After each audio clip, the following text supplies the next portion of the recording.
გამარჯობა და მოდით ნიკო და ანტონ დიდი მადლობა თქვენი დროისთვის და მოდით დავიწყოთ ჩვენი საუბარი დღეს რა ხდება ირანში, იმიტომ რომ არავინ არაფერი არ იცის გარდა იმისა, რომ მოლაპარაკებები ჩაიშალა, გარდა იმისა, რომ ეს იერიშები განხორციელდა, მაგრამ დღეს თუ იცით საერთოდ რა ხდება ხალხში რა ხდება, იმიტომ რომ არ ვამბობ რაღაცა პოლიტიკურ თემებს არ გეკითხებით ახლა თავისთავად ხალხი. მე დავიწყო, კარგი. ერთს გეტყვით, რომ კონტაქტები ძალიან შეზღუდულია. ინტერნეტი რეალურად არ არსებობს. ხოლო შეუძლიათ საქალაქო ტელეფონიდან სცადონ და ბევრი მცდელობის მერე შეიძლება გამოვიდნენ ჩვენთან სატელეფონო საუბარზე. ეგეც გრძელდება ერთი წუთი ან მაქსიმუმ 2 წუთი. რაც უბრალოდ შეგვიძლია რომ მოვიკითხოთ ხო ხართ კარგად ამ დონეზე შეგვიძლია ლაპარაკი. აქედან გამომდინარე ბევრი ინფორმაცია არ გვაქვს, მაგრამ არიან ჩვენიანი რომლებიც გამოვიდნენ ამ პერიოდში იქედან და ზოგადი ინფორმაცია რაც ნაწილ აქეთ-იქეთ ვიღებთ, ამის ერთად შეკრებით ვიღებთ რაღაც სურათს, ამის საფუძველზე შეგვიძლია გითხრათ და უფრო ჩვენი ინფორმაცია ეხება ომამდე პერიოდს, რომ ვიცოდით რა ხდებოდა და ვიცით როგორ მოიქცევა ირანის მოსახლეობა რა, ანუ აქედან გამომდინარე ვიცით ახლა რა შეიძლება ხდებოდეს იქ. და მაგალითად ვიცით რომ მთელი ირანის მოსახლეობა იყო მზად, იცოდნენ რომ მოხდებოდა. მაგალითად მომარაგებული აქვს მშრალი საკვები, წყალი და ჰიგიენისთვის რაც საჭიროა და პირველადი დახმარების საშუალებები რაც საჭიროა. ყოველ შემთხვევაში. იმიტომ რომ იციან რომ შეიძლება შუქიც გაითიშოს ერთი კვირით. შეიძლება გაზი გაითიშოს ერთი კვირით ან მეტი დროით. და ზუსტად ამან განაპირობა მაგალითად თეირანის მოსახლეობის სულ ცოტა 70% მაინც გავიდა თეირანიდან. იმიტომ რომ თეირანში ვერ გაძლებდა ხალხი. შუქის და გაზის გარეშე თეირანში ვერ გაძლებდა ხალხი, იმიტომ რომ წყალს ვერ საიდან ვერ იშოვიდა. ამ ხელაკ 12-14 მილიონიან ქალაქს თუ წყალი შეუწყდა, შუქის გათიშვა ავტომატურად გამოიწვევდა წყლის გათიშვასაც. და ამ შემთხვევაში თეირანი ვერ გაძლებდა, მაგრამ სოფელში გაძლევთ ჩეულებრივ. საკვები, მშრალი საკვები ყველას მომარაგებული აქვს, რომ თუნდაც მაცივარი არ ჭირდებოდეს. ესე გაძლევს ირანის ხალხი ერთ კვირასაც, ორ კვირასაც, სამ კვირასაც. შეიძლება მეტიც. თუმცა დღემდე არ გათიშულა შუქი. სხვათა შორის ომამდე ხშირად ითიშებოდა შუქი რა, დღეში 2 ან 4 საათი მაინც ყველგან თელ ირანში. და მაგასაც რაღაცნაირად მიჩვეული, შეგუებული არის ხალხი. და აი ესეთ ზოგადად ასეთი სიტუაციაა ირანში რა. მზად ახვდა ირანის მოსახლეობა ამ ყველაფერს. და დეტალები ახლა რაც იცით თქვენც რა, რაც მე ვიცი. ბევრი შეიძლება არ ვიცი მეტი.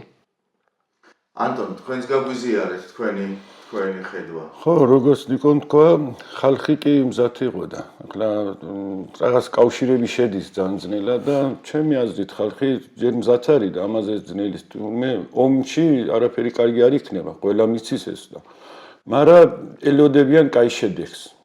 ანუ ხალხი ელოდება რაღაც გითხარი ჩემი აზრით 80% იმან ელოდებიან კი იმასაც გავილითო, რაც არის თუ გვიჭირს კი რა თქმა უნდა ომის შემდეგ გაჭირვება და ეგენის გამოა, მაგრამ იმედი აქვს ამის შედეგ რა მოვა. იმიტომ რომ არ არის ესეთი ირანი არის ერთ-ერთი ძალიან მდიდარი ქვეყანა და ყველაფერი აქვს და აქამდე ახლა რაც დაიწყო ეს რაკეტების და MM-ის ამბავზე, ანუ რაკეტის ქალაქები რომელიც მიწათქვეშ არის აშენებული, მილიარდები და მილიარდები ნაკლებია რო გითხრა, იმდენი ფული რო ჩადეს ამ საქმეზე. მაშინ არის ფული, ხალხმა ეხლა თან გაიგო, ვიცოდით, ყველა ვიცოდით, რომ კი ძალიან დიდი ბიუჯეტი მიდის რაკეტები და ასე შემდეგ ამის ხარჯებზე. მაგრამ ეხლა რას ჩვენ გოგონა მე პირადად მინიმუმ 10 მაგივრად დახარჯებული აქვს ფული მაგაზე. და მაშინ მე პირადად ეს ფული თუ გამოვიდა ხალხმა თუ გამოიყენა ეს ფული არც ერთ ხალხს, ანუ არც ერთ ღარიბს ვერ ნახავ იმ ქვეყანაში.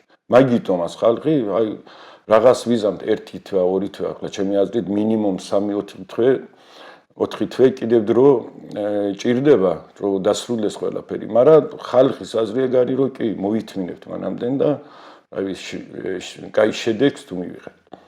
როგორ ფიქრობ, როგორ შეიძლება დასრულდეს, ანუ აი შედეგი რა შეიძლება იყოს? შედეგი აი თქვენი აზრით. ხო, მე პირადი აზრი გეტყვი და შედეგი ხალხი ელოდება, იმიტომ რომ ჯერ კი ყველას კი არა 80%-ს ხო უნდა თავრობა რომ ჩამოიშალოს.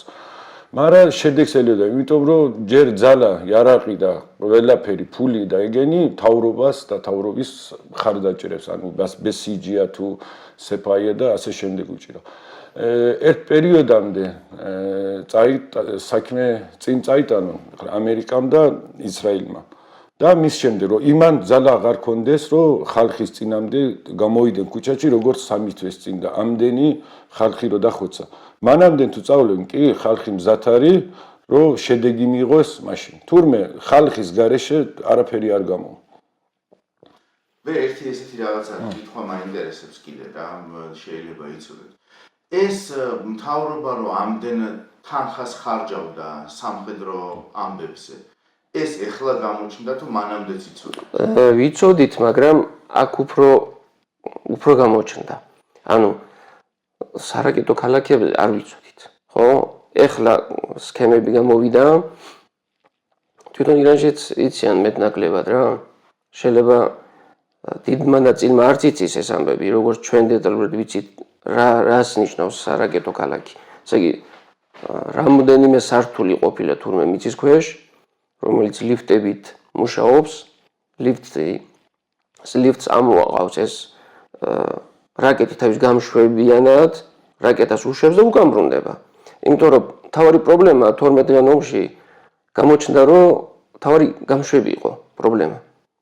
რაკეტას თავის გამშვები ხო უნდა, გამშვებ დანადგარი. ამ გამშვებ დანადგარებს ბომბავდა ისრაელი. თითქმის მაშინ გამოაცხადა, რომ 70% გამშვებ დანადგარების გავანადგურეთო. თურმე არც ისრაელმა არ იცოდა, რომ მიწის ქვეშ კიდე აქვს. ბევრი. ისეთი რომ ვერ გაანადგურებეს ადვილად. იაზდისა გაანადგურა, ანუ სარაკეტო ქალაქი გაანადგურა იაზდის. და იქიდან მიხვდნენ, რომ როგორ აკეთებდეს. თურმე რამდენიმე სართული მიწის ქვეშაა და ლიფტები მუშაობს. ეხლა მიაგნეს ისფაანის სარაკეტო ქალაქს და შაჰრუდის და არ ვიცით, შეიძლება სხვა კიდე აქვს. აი ეგეთი სიტუაციაა რა. და უბრალოდ სქემა შეადგინეს, რომ ერთი სარაკეტო ქალაქის აშენებას მილიარდობით დოლარი დაჭირდებოდა. მილიარდობით ირანული ფული კი არა, მილიარდობით დოლარი დაჭირდებოდა. და ამდენი თანხები აქვს თურმე ამაში ჩადებული. უფრო ფიქრობდნენ, რომ ირანის მოსახლეობა, რომ ეს ფულები იხარჯება პროქსი ძალებზე. ჰეზბოლა, ჰუსიტები, ჰაშდოშააბი და ასე შემდეგ რა, ანუ სხვადასხვა ქვეყანაში. მე აღმოჩნდა, რომ არა, დიდი ფულს თვითონ ირანშიც ამ შეერაღებებზე ყოველ შემთხვევისთვის რო კონდეს, სამომავლოდ თუნდაც ამაშიც ხარჯავდა დიდ ფულს, რომელიც განადგურების შემთხვევაში თუ არ განადგურდება, არც ირანის თავრობა არ ჩამოიშლება, ხო, ეგ დღევანდელი თავრობა. და თუ განადგურდება, ეს იმას ნიშნავს, რომ თელი ეს სიმდიდრე ფუჭად ყოფილა რა, ფუჭად გაიხარჯა. არაფერში. და ირანის მოსახლეობას არაფერში არ გამოადგა. ეგრე გამოდის. მაგრამ ამაზე თანახმა, როგორც ანტონი თქვა, ირანის მოსახლეობა თანახმა, იმიტომ რომ ფული ისევ შეუძლიათ ფული, ისევ შეუძლიათ იმუშავონ, ნავთობია, გაზია თუ სხვა წიაღისეული შეუძლიათ გაყიდონ და ისევ გამდიდრდნენ. მაგრამ თავრობა თუ არ შეიცვალა, ისევ უფრო ღარიბდებიან. ფაქტია, რომ ირანის მოსახლეობა წლიდან წლამდე კი არა, კვირიდან კვირამდე ღარიბდება. მე 3 თვის წინ აქაურ მეგობარს თავაზობდი ჩემ საბანკო ბარათს. გაგატანთქო რა, 200 ლარამდე არის, ისიც შემიყოს გაჩუქნით, იმიტომ რომ იქ ბანკნოტებს ფულს ვერ იშოვი, რომ გადაახურდაო. და გამოსავალი ისაა, რომ ირანული ბარათი კონდეს. და ანუ შენი დოლარი იქ რომ იცე ვინმეს, ჩაგირიცხოს თორე ფულს ვერ გაგატანს.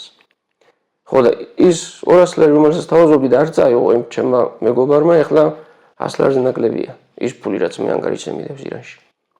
ანტონ, ეს სარაკეტო ქალაქებზე რო საუბრობდით ერთად, ძირითადად სად არის ხოლმე თუ იცით? ანუ და თუ იცით, ეს არის სადაც ბირთვული რეაქტორები აქვს, სადაც აი ატომზე სადაც მუშაობდნენ დაახლოებით თუ გაფართოებულია? არა, გაფართულია სხვადასხვა ქალაქებში. უმეტესად მთებში, სადაც არის და მთის ქვეშ აკეთებენ ამებსა. თურმე ერთ ადგილზე კი იქაც შეიძლება იყოს. მაგრამ აქამდენ ვიცით, ახლა რამდენი რომ ყველაზე დიდი ის იაზდში რაც გამოჩნდა. კიდევ შაჰრუს და ისპაჰანს და ალბათ იქნება და სხვადასხვა ფართობის იქნება. რომელიც ჩვენ არ ვიცით. ეს მოდი ვიტყვი რა. გუშაკთა корпуსი. ამას აქვს სხვადასხვა ქვედანაყოფი, განშტოება. ერთი არის რა ქვია? ხათამოლამბია. ეს ჩვენს თვალში რა, ჩვენ წარმოდგენაში ეს საერთოდ ანუ არ იყო შეერაღებული ძალიან არ შედიოდა ეს შექმნა, რომ კომპანიები შეექმნა და ამით აშენებდა ხიდებს, გაყავდა გვირაბები, გზებს აშენებდა. ზუსტად ამ ხათამოლამბიას თუ არ ვცდები, ერთ-ერთ კომპანიას საქართველოშიც კი აქვს სამუშაო შესრულებული. და ნუ აღმოჩნდა რომ თურმე მარტო ხიდები და გვირაბები არ შენდებოდა. აი ახლა ხვდებით რომ არა, სხვა რაღაცებსაც აშენებდა, ანუ მაგალითად სარაკეტო ქალაქს. ამ გვირაბებში მარტო გზა არ იგულისხმებოდა ან წყლისთვის. ბევრი გვირაბი გაიყვანეს წყლის კალაპოტის შესაცვლელად. წყალი რომელიც ზუსტად მარტყოფიდან და ფერედიდან სათავეს იღებდა და უერთდებოდა ერაყიდან მომავალ მდინარეებს და სპარსეთის ყურეში ჩადიოდა, შემოაბრუნეს და ცენტრალურ ნაწილში ისპაჰანისკენ გაუშვეს. რომ ისპაჰანს წყალი მივცეთო, იაზდ წყალი მივცეთო. სასმელ წყალიო რა. ჩვენი გვირაბი ნამდვილად წყლისთვის იყო, მეც იქ მუშაობდი 2 წელი. მაგრამ წყალი ისპანის მოსახლეობისთვის და იაზდის მოსახლეობისთვის არ უნდათ, სარაკეტო ქალაქებისთვის ან ბირთვულ ობიექტებისთვის, რომელიც ისპანის ერთი ძალიან ახლოსაა, მეორე ნათანზი იგივე ისპანთან 30-40 კილომეტრშია. ამისთვის სჭირდებოდა ბევრი წყალი. და ამდენი გვირაბები გაყავდათ წყლისთვის, რომ მიეწოდებინა წყალი მაგალითად ბირთვულ ობიექტისთვის ან სხვასთვის. უნდა გკითხოთ, რამე ხო არ იცით, აი იქიდან ხო არ გაიგეთ რამე, აი ამერიკელი მფრინავი რო გადაარჩინეს და ისპაჰანთან ახლოს რო დიდი ოპერაცია გაკეთდა. აი მე მესმის რა რთულია იქიდან დაარეკო და იცი ჩვენთან ეს ამბავი მოხდა, მაგრამ აი რაღაცა დონის ინფორმაციის გაცვლა ხო არ გქონდათ? რაც გავიგებთ არხებში და მედიაში, არაც ხალხისკენ რამე არ გავიგეთ ჩვენ, იმიტომ რომ მანამდენ კი არ წავიდა და რაც გაიკეთეს თვითონ იყო და მეტი არ გავიგეთ. ძალიან ურთიერთგამომრიცხავი ინფორმაციები მოდიოდა. ზოგიერთი ინფორმაცია ვერ ჯდება ლოგიკაში. მაგალითად ერთი კადრია იმ ქალაქს, რომელიც დაასახელეს, რომ მეორე პილოტია იმ ქალაქთან ახლოს. ერთი კადრია, რომ ბევრი მანქანებია გამოსული. ვიღაცა დაუშვა თავის მანქანით, კია მანქანა ყავს, კია. იმით პილოტის დაჭერას როგორ აპირებდა. ის ბევრი მანქანა რო გამოვიდა, მეორე ლოგიკაში უფრო ჯდება, რომ თქვენს რო ხალხი პილოტის გადარჩენას უფრო ცდილობდა. იმიტომ რომ გზების გადაკეთებით ვეღარ გაივლიდი იმ გზას, გუშაკთა корпуსის მანქანები ვერ გაივლიდა იმ გზას. ეს უფრო ლოგიკაში ჯდებოდა ის კადრი. მეორე კადრი იყო, რომ მოსახლეობა თავისი იარაღით რაღაცა ველზე მთაში დადიოდნენ და ეძებდნენ. მე როგორც ვიცნობ ირანელ მოსახლეობას, ვფიქრობ, რომ უფრო დაეხმარებოდნენ, ვიდრე ვინმე წავიდოდა მაგის მოსაკლავად. არ ვიცი მეტი. და ერთი ვერსიით საერთოდ F-15-ის ნარჩენები არსად არაა ნაბოვნი. არც ჩამოვარდნილი F-15 ერთი ვერსიით. მე არ ვიცი ახლა ფაქტია, რომ ის ორი C130-ის და ერთი Black Hawk-ის ან სხვა შოულფრენის ნარჩენები არის დამწვარი. ეგ არის კადრები, მაგრამ F-15-ის არანაირი არც ერთ მხარე არ გამოაქვეყნა არანაირი ნიშანი რა F-15-ის. გარდა ერთ სავარძლის. ის ერთ სავარძლის სურათი ნამდვილად F-15-ის სავარძელი ვამბობენ. მაგრამ აქ რა მოხდა უმურთიად გამომრიცხავი ისინი, იმიტომ რომ ეს დამწვარი თვითმფრინავები იმ პილოტის ადგილმდებარეობასთან ძალიან შორსა და ისპანის ბირთვულ სადგურთან ახლოს, ანუ პირობითად 40 კილომეტრია ბირთვულ სადგურამდე და პილოტის ადგილმდებარეობაზე რასაც ამობენ 100 კილომეტრზე მეტია სიშორე. შესაძლებელია რომ რაღაცა გადაფარვის ოპერაცია იყო ვითომ ამასაც ამბობენ რომ ვითომ სინამდვილეში ვიღაცები შეუშვეს ისპანის უკვე დაბომბილ განადგურებულ ბირთვულ სადგურზე რა ხდებოდა. მაგრამ ესეც არ ვიცი, მე ხომ მაგის სპეციალისტი არა ვარ. თალათ ეს ახლოც მაგ ობიექტად თან არ არის, იმიტომ რომ სადაც ეს თვითმფრინავის ნარჩენებია იმ ბირთვულ ობიექტამდე კიდე ქალაქები და დასახლებებია ეს არა ეხა.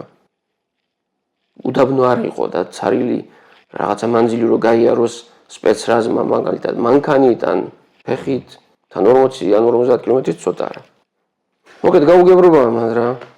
მეგობრებო, თქვენი აზრით, აი ამდენი ომების შემდეგ, შაშანდელი ივნისის, წლევანდელი ეს თვეზე მეტი თითქმის 2 თვემდე ეს დაბომბები და რაღაც შეასუსტა ირანის სამხედრო პოტენციალი, აი როგორ ორივე ჯარში ხართ ნამსახურები და იცით ახლა საკუთარი თვალით გქონდათ დანახი რა ქონდა და ამან იმოქმედა თუ არ იმოქმედა საერთოდ თქვენი შეხედულები, თქვენი აზრით.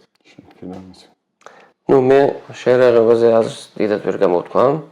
მე არ ვარ ნამყოფი ჯარში. მე გამათავისუფლეს. სწავლება მაქვს გავლილი, მაგრამ ჯარში არ ყოფილი ვარ რა. ანუ პირადად ყაზარმაში გამიტარება ძალიან ცოტა დრო. მაგრამ მეორეს მხრივ შეასუსტა ძალიან, ანუ ეკონომიკურად, ანუ ჩაკეტეს რა. და ეხლა თუ ჰორმოზის სრუტის ჩაკეტვით ირანი იმუქრებოდა და ეხლა ამერიკამ ჩაკეტა. ანუ ირანს არ აძლევს აღარაფრის იქ გატარების უფლებას, არც ამის გაყიდვას და არც ამის მიღებას. ძირითადად აი როგორც ვთქი, ირანი კი არ აწარმოებდა რამეს თავისით. ეს ძირითადად იყო ჩინეთიდან შემოტანილი ნაწილები და მე აწყობდნენ ირანში. ეგრე ირანული ქარხნები, ძირითადად კერძო და ბევრი თავრობისაც, უბრალოდ ვერ მუშაობს ახლა. იმიტომ რომ ჩინეთიდან ვერ შემოვა გემი ირანში და ვერ გადასცემს. თვითმფრინავებიც ვეღარ მოიტანენ თან საერთოდ ასეთ რაღაცას თვითმფრინავი ვერ ზიდავს. დიდი რაოდენობაა, დიდი წონისაა და გემით უნდა შემოვიდეს. ესე იგი ირანული ქარხნები ვერ იმუშავებს, ვერაფერს აწარმოებს ახლა. და მიდის რა კოლაფსამდე მიყავს ჩაკეტვამდე და გაკოტრება თუ რა ვიცი რა ვთქვა. კოლაფსამდე მიყავს რა ამერიკას ირანი. ამ კუთხით. ანტონ, თქვენ რას ფიქრობთ? კი, რა თქმა უნდა, ახლა სუსტია ვიდრე რას ყოფილიყო. და კიდევ ჩემი აზრით, ანუ ნებისმიერ თავრობის ჩამოშლა რო ნახოთ ისტორიაში. ანუ ბოლო წუთებამდე რომ მაინც ჩამოიშალოს. მანამდე თავისი ხალხი ყავს ქუჩაში, არც ერთი არ იტყის ვარ სუსტი და ასე შემდეგ. მინიმუმ რაღაც ახლა სამხედრო ძალებში მინიმუმ ჩემი აზრით 80, აი 70% არის განადგურებული.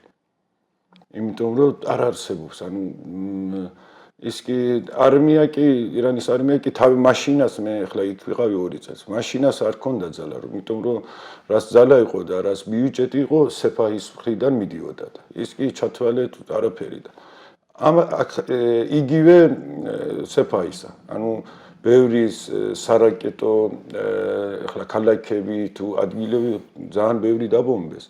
დიდ ქალაქი უფრო მეტად თეჰრანის გარშემო, ისპანის გარშემო და აი დიდი ქალაქების გარშემო. თაბრიზში იქაც ბევრი იყო და მაინც არის, მაგრამ არ აქვს როგორც ადრე ძალა ჰქონდა.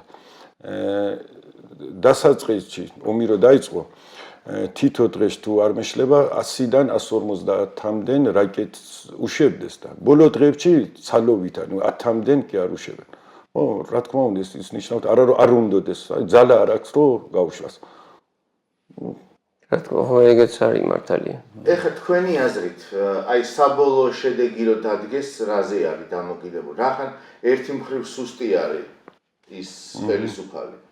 შეიძლება რომ მაგალითად ხალხი გავიდეს ქუჩაში, ფიქრობთ რომ ეს შესაძლებელია. მაგას ბიძგი უნდა. გავიდეს. კი, რა თქმა უნდა. მაგას ბიძგი უნდა, მაშინ ეს ბიძგი რა შეიძლება იყოს? აი, ეგ არის მაგ გამოსავალს მე მგონი რომ ვერ პოულობენ. ან ჯერ არ მოვიდა ის დრო, მე ხო პოლიტიკოსიც არა ვარ. არც სამხედრო სპეციალისტი, მაგრამ ხალხი, როგორც ირანელი ხალხი, ხოლმე ხალხში ცხოვრობდი. მაგ გადასახედიდან მე ვფიქრობ და ვამბობ ახლა. რაღაცა ბიძგი უნდა მოვიდეს. მაგალითად ის 8-9 იანვრის ბიძგი მისცა რეზა პაჰლავის მოწოდებამ. მანამდე დაიწყო, მაგრამ ის 2 დღე იმ 2 დღეში ბევრი ხალხი გამოვიდა და გამოიწვია ის ხოცვა, რაც ირანის მთავრობამ ჩაიდინა. იმის რეზა პაჰლავის აჩვენა, ხალხს აჩვენა, რომ რეზა პაჰლავის დაძახილი ამას გამოიწვევს. ეს ხალხს აჩვენა და სოფლიოსაც, რის ჩამდენი ვარ, თითქოს. და ეხლა მეორე ბიძგი რა უნდა იყოს? მე არ ვიცი, ალბათ ტრამპმა იცის, ან ნეტანიაჰუმ. რაღაცას გეგმავენ, ალბათ, არ ვიცი. ეს ერაყიდან შესული ჰაშტოლ-შააბი არ აღმოჩნდა. ირანელები ვერ აიტანენ მაგას, ირანის მოსახლეობა ვერ აიტანს მაგას. ან რამზან კადიროვი რაღაცას ბოდავს იქ რა. გონია რომ რაღაცა შეუძლია ირანში ჩავიდეს. ირანელები წამში განადგურებენ ნებისმიერ ძალას კადიროვის მიერ ჩაყვანილს. მაგას ვერ წაიტანიან და ვერ შეეგუებიან. ანუ თვითონ ირანელებმა უნდა განოცვლილება. რა თქმა ხო, მაგრამ ბიძგი რა არის, არ ვიცი რა, რა მოიტანს იმ ნაპერწკალს, რა გააჩენს, არ ვიცი. ჯერ ისეთ არაფერი მომხდარა. მოლაპარაკებები თვითონ ყალიბაფი დიდ წონას არასდროს არ წარმოადგენდა. ორჯერ მიიღო მონაწილეობა არჩევნებში, 5-6% მიიღო ხმების. ბოლოს აგერ ფეზეშკიანთან, რომელიც ირანის ხალხისთვის არაფერს არ წარმოადგენს, ამასთან წააგო. და არ ვიცი, რეალურად დიდი ფიგურა ირანში არავინაა. მაშინ ერთი ბოლო კითხვაც რა. როგორ ფიქრობთ, ირანელი ხალხისთვის დღევანდელი რეჟიმი რო შენარჩუნდეს, ეს ყველაფერი მისაღები იქნება? ანუ შეიძლება რომ ესე დამთავრდეს ეს ყველაფერი? ჩემი აზრით არა, მაგიტომ რომ ახლა ზოგი ნაწილი ის არის რეზა პაჰლავი უნდა და ასე შემდეგ. ზოგი სხვადასხვა. მაგრამ ჩემი აზრით მაგაზე უარესი არ არსებობს. ანუ ხალხის მაგაზე ფიქრობ. წინანდელ პრეზიდენტი რომ რეისი რო თქვა და ის რომ თიფრინავიდან რო ჩამოაგდა და ამის შემდეგ რაღაც 40 თუ 60 დღე იყო ირანი პრეზიდენტი რომ არ ჰქონდა და ზუსტად ამ 40 დღეში არც დოლარის კურსი დაძვირდა არც ანუ ყველაზე უკეთესი იყო ამ რამდენი წლის განმავლობაში მაგიტომაც ხალხი იცის რომ მაგაზე უარესი არ არსებობს თან ხუმრობა, თან რეალობა რა. არა, რეალობა მართლა ის 60 დღე რო უპრეზიდენტოდ იყო. ნუ ჩამოვარდა შოულფრენი რა. რეისის შოულფრენი ჩამოვარდა. სხვათა შორის აინახე მანდაც თურქული დრონი დაჭირდათ რომ აღმოეჩინათ. სად ჩამოვარდა იქ? ამერიკული შოულფრენი. 70-იანებში ნახიდი თუ 60-იანებში. ახალი ტექნოლოგია არ აქვს და თურქული დრონის დახმარება და ყველა იმის აღმოჩენაში და 60 დღე დაჭირდა ახალი პრეზიდენტის არჩევნას. აი ამ 60 დღის განმავლობაში ყველაზე სტაბილური პერიოდი იყო ირანის ბოლო წლების. თან ხუმრობით ამბობენ, თან რეალობაა მართლა. იმიტომ რომ პრეზიდენტი არ ყავდა ირანს, არაფერი შეიცვალა. მათ შორის არც ფასები. აი, დიდი მადლობა.